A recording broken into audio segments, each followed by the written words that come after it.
Awesome. Welcome. Welcome. So, for the first iteration of this particular video, we're going to be looking at Scratch programming. Um, and specifically, we're going to be looking at the sound function within Scratch today. So, let's get right over there. So, here's your scratch.mit.edu. And if you are at all familiar with Scratch programming, then this will be a little bit of a refresher for you. So we're going to actually go in and create a new project here. As soon as it hits create.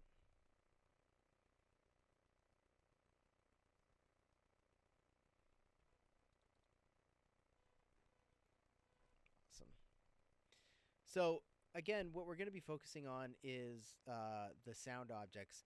And specifically, we're going to be looking at putting sound objects and putting our own sounds within Scratch so we can create animations, right? So the animations are sort of bland within Scratch unless we actually put some background music to it. So that's sort of what we're going to be focusing on today, all right? So, sort of just a small refresher for you. So this is the Scratch UI environment. Over here is the actual game or environment that the avatar or the sprite is interacting with. So for right now, I'm just going to go to backdrops, which is over here on the bottom right hand side. And I'm going to put in a new backdrop. Forgive me, my computer's a little slow with all of this. Okay, awesome. So we're going to use Castle 3. Now, a couple things just to remember. When we're working with the sprites, remember this isn't just a backdrop, but this is technically an X and Y coordinate system. So if you're ever wondering where your sprite is, as soon as you move your sprite over, these numbers should actually move. So depending on where they are on the XY axis, right now this sprite is over here at -59 and -56, which means that they're on the left and southern end of your backdrops.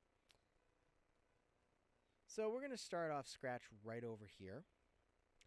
And if we notice that there's a -131 and -115, which is going to be his starting position. So whenever we do Scratch programming, we definitely want to have a reset code built in so that whenever the user hits the green flag or the start button, we want to make sure that the sprite starts back over in this position. So first thing we're going to do is we're going to put an event in here when the green flag is clicked. So when I drag this right over, again, forgive me, my computer's a little slow. There we go. When the green flag is clicked, I only need one iteration of that, we are going to make sure we go to position -131 and -115. Now, for this particular animation, we're going to make it pretty simple. We just want the avatar or the sprite to move from here to down the hall. So the final position that we want the cat to be in is right over here. Now, when we move the sprite, remember, these numbers update. Okay, so it's 199 now, -21. So we're now on the positive side of X and still a little bit below the positive side of Y. We're still -120, or excuse me, -21. So we're going to use these options right here, which is the glide to this position. So as you notice, as we move this sprite, these numbers actually update over here. So that's a really nice feature, okay? So first thing we're going to do is we're going to start over at that left position, and then we're going to take, we'll say 5 seconds to glide over to that position. So if we were to actually run this script, take a second, there we go, Scratch the cat moves over. So every time we click the green flag, he takes 5 seconds to move over to that right-hand side. Great. So now what we're going to do is we're actually going to look at some of the sound objects. Okay, the sound objects or the sound library over here is where we're actually going to include our background music, right? So I already chose some background music, which is actually on my desktop right now. So within the sprite script over here, we're going to use, go to the sounds tab, which is right here. And right now, what we have loaded in is a meow sound, so it's pretty basic. Great. Okay. If we go over here on the bottom left-hand side, let me move this over so you can see. Okay, so if we go over here on the bottom left-hand side where it says choose a sound, we have a few different options. We can actually record our own sounds, which is really cool, or we can upload a sound. So like I said, I have a file ready to go over here. So I'm just going to click on that comp file. And now, here is my music that I pre-recorded with Soundtrap or whatever DAW I used before. Here is my music.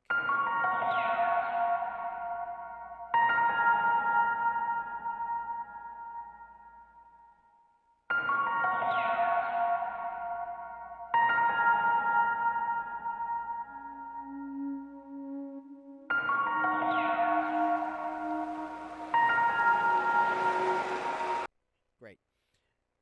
The cool thing about this is that we can actually edit this up. So if it's a little bit too long of a clip, I can actually just highlight a portion of this that I want to use. Okay, so I actually just want to use the front portion. This is about a 4-minute song. I only need about this much.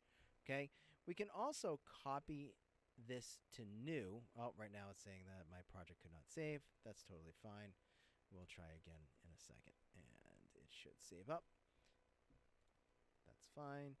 Okay, so we're going to copy this to a new project, or excuse me, a new clip over here. So now this clip is actually the edited portion that I highlighted previously. So if I didn't want to use the whole song, I can now have that edited portion. The other cool thing is that we can actually do a little bit of effects processing down here on the bottom side of this clip, so we can actually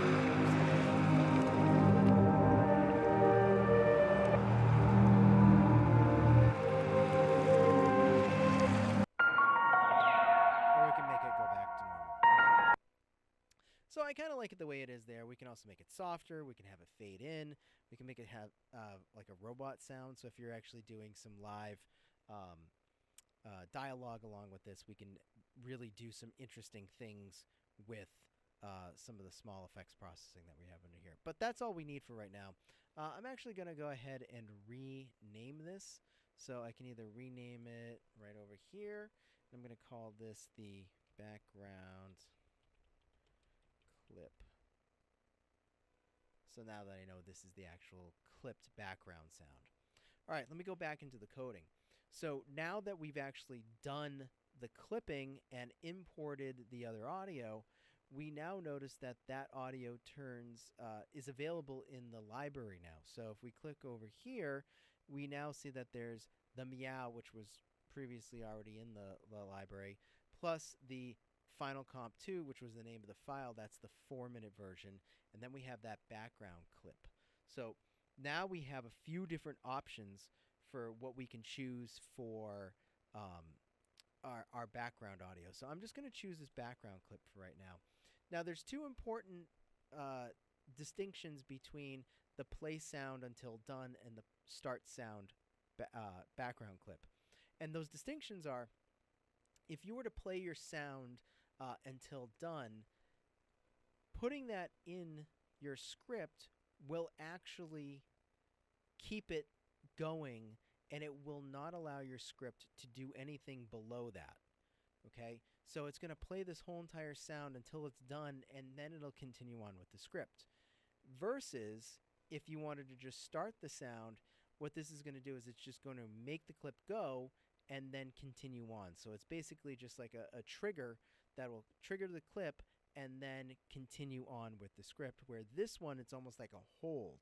So I'll show you what this means. So since I'm playing this clip right here, what would happen is it's going to wait until the clip is done to do the reset and then the glide. So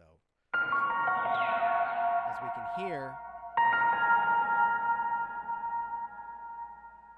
nothing's moving right now until we actually start that, or the clip is finished. So if I was to put that start sound now, what's going to happen is it's going to trigger the clip and then restart to the 131, 115, and then glide.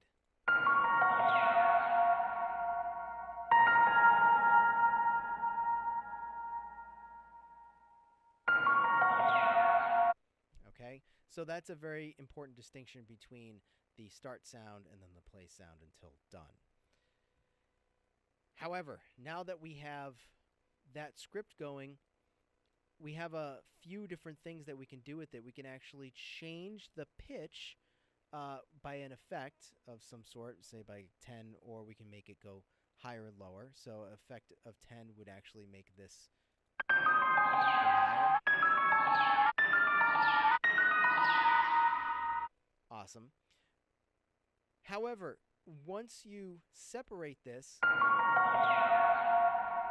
that pitch should go back to normal. If not, we have to use this thing called the clear sound effect. So technically what we did was we affected the sound. It's not a traditional sound effect where it's like laser beams and stuff going all over the place, right? This is more of like how we're going to affect the sound.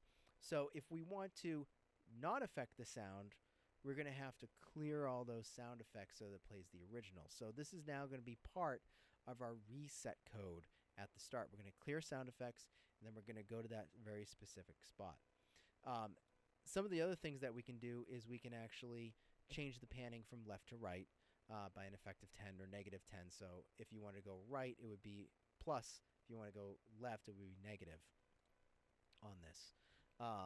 We can also change the volume, and we can also set the volume. So changing the volume will change it in an incremental manner, or we can just set it to a very specific point. Say, for example, we only wanted to have this clip play, that's very loud, at 60%, then it's going to be a much lower volume than it to be at 100%. So I usually put that in the code itself here. So I'm going to clear the sound effect first. I'm going to set the volume to 60%, right? So if I had the volume at anywhere else, 123%, doesn't matter. I'm going to clear all that, and I want to reset the volume to 60%. I'm going to go to this position right over here, and I'm going to play that background clip. Once that background clip starts, then we're going to glide. I'm going to make it a little bit more ominous. It's going to take 20 seconds to go from negative 131, negative 115 to plus 199 and 121. So it's going to take about 20 seconds to go from here to here. And that animation is going to be a little bit more ominous. It's going to sound actually pretty cool. Set.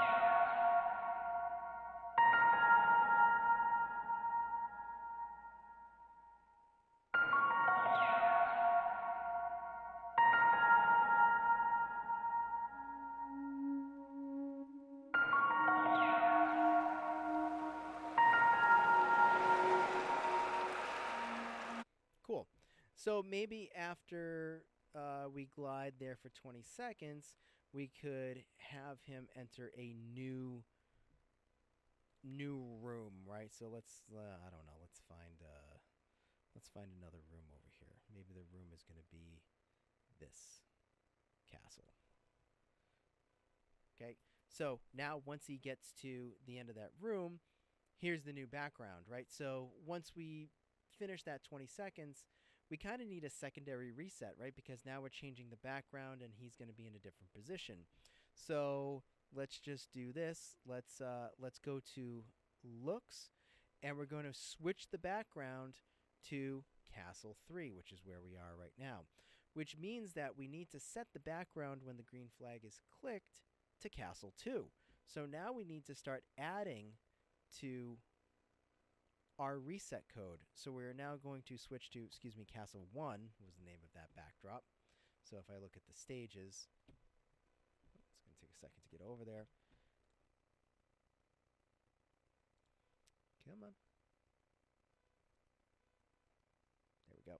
Okay, so Castle 1, was this door thing, but we're going to start here at Castle 3.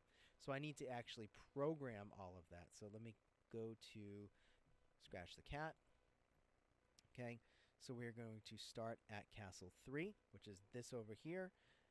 Scratch the Cat will clear the sound effect, change the volume to 60%, go to that particular point, play the background clip, and then glide to that position 20. Once we get there, we're going to switch to that Castle 1, which is that door thing, right?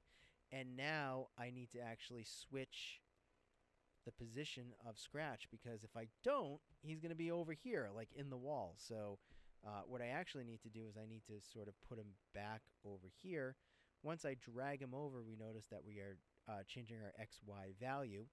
So once we do that, I just go to my motion, and I'm going to then, once we switch that backdrop, I'm going to make sure that Scratch the Cat then goes to this negative 129, negative 129 on the XY value. So it's sort of like he entered a new room, and now it's another cutscene, and he's over here. And we can have him glide to another spot if we want to, right? So let's have him glide to, so once that number's in there, we don't have to mess around with it. Let's have him glide here and try to like maybe start to peek out, okay? And we're going to change that glide to about 5 seconds to that position.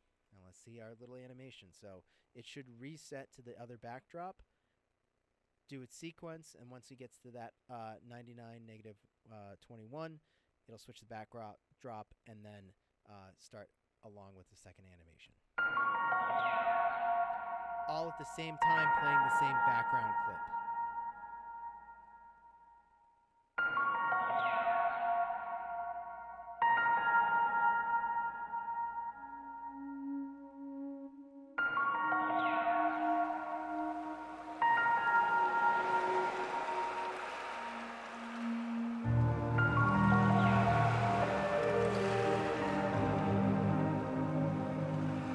Awesome.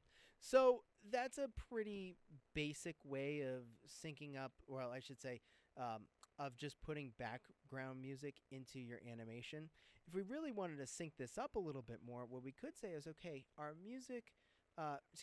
animation is about 20 seconds for Scratch the Cat to go from one point to the other, and then we switch, right? What we could do is time our music so that that background clip has a dramatic change 20 seconds in. So if we go to sounds over here and we go to that final comp, and we just start playing. Now this is the problem with Scratch, is that we don't quite have a good timer, right? So we'd have to sort of like count it out a little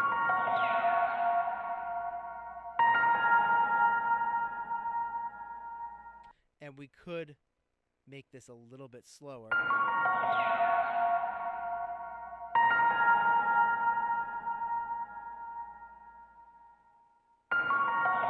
And that would slow down the ability for the clip to then catch up, so that at that 20 seconds, we could flip that backdrop, and it would kind of be a little bit more dramatic, right? So that's another way that we can use some of the Scratch built-in sound effects and sound clips to sort of really work with our animations. Or we can just keep the music the way it is, and we can adjust the animation timing to that as well. So it really does depend on what your project and what your whole entire part, or your what am I trying to say? It really just does depend on what your animation and your song really is, and what your workflow is. So whether you want to write the music for the animation, so that's almost like an audio for film type of, workflow, or if you're doing the animation post writing the music, then it's more of like a video, a music video. So, again, both ways will work. I think the most important thing to sort of take away from this video is that, timing your background changes and understanding the difference between the start sound and the play sound until done is how it's going to affect whatever animations you're doing there. So